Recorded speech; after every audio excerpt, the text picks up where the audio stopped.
আসসালামু আলাইকুম ওয়া রাহমাতুল্লাহি ওয়া বারাকাতুহু। সম্মানিত দর্শক, আজকে আপনাদের মাঝে আলোচনা করব পাঁচ ওয়াক্ত নামাজের সময়সূচি, তাহাজ্জুদ সেহরির শেষ সময়, ইশরাক চাঁদের নামাজের সময়সূচি, ইফতারের শেষ সময়, নামাজের নিষিদ্ধ অক্তসমূহ, প্রত্যেকটা জেলা বিভাগগুলোর নামাজের সময়সূচি আলোচনা করব।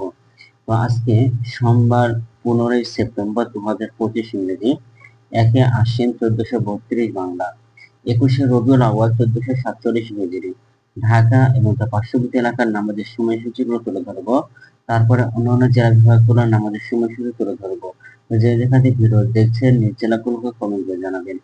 আজকে ঢাকা এবং তার পার্শ্ববর্তী এলাকার ফজরের নামাজের ওয়াক্ত শুরু হবে 4:30 ফজরের নামাজের ওয়াক্ত শেষ হবে 5:43 জোহরের নামাজের ওয়াক্ত শুরু হবে 11:57 জোহরের নামাজের ওয়াক্ত শেষ হবে 4:19 আসরের নামাজের ওয়াক্ত শুরু হবে 4:20 আসরের নামাজের ওয়াক্ত শেষ হবে 5:46 মাগরিবের নামাজের ওয়াক্ত শুরু হবে 6:37 মাগরিবের নামাজের ওয়াক্ত শেষ হবে 7:20 এশার নামাজের ওয়াক্ত শুরু হবে 7:21 এবং শেষ হবে 4:24 আজকে ঢাকার মধ্যে পার্শ্ববর্তী এলাকার সেহরির শেষ সময় হলো 4:24 ইফতারের সময় সন্ধ্যা 6:07 নফল নামাজের উত্তম সময় হলো সকালে, ইশরাকের ওয়াক্ত শুরু হবে সকাল 5:58 থেকে 8:32 পর্যন্ত।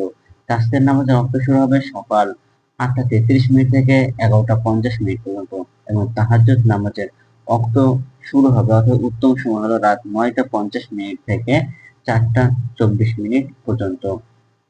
আজকের নামাজের নিষিদ্ধ ওয়াক্তসমূহ তিনটা সময়: সকালে 5:44 থেকে 5:57 পর্যন্ত, দুপুরে 11:51 থেকে 11:56 পর্যন্ত এবং সন্ধ্যায় 5:47 থেকে 6:03 পর্যন্ত। এছাড়াও ঢাকা এবং পার্শ্ববর্তী এলাকার নামাজের সময়সূচি। এখন আপনাদের মাঝে আলোচনা করব বিভাগীয় শহরের জন্য উল্লিখিত সময়ের সঙ্গে যেসব বিভাগের সময় যোগ বিয়োগ করবেন। তো বিয়োগ করবেন চট্টগ্রামে 5 মিনিট এবং সিলেটে 6 মিনিট কম করবেন।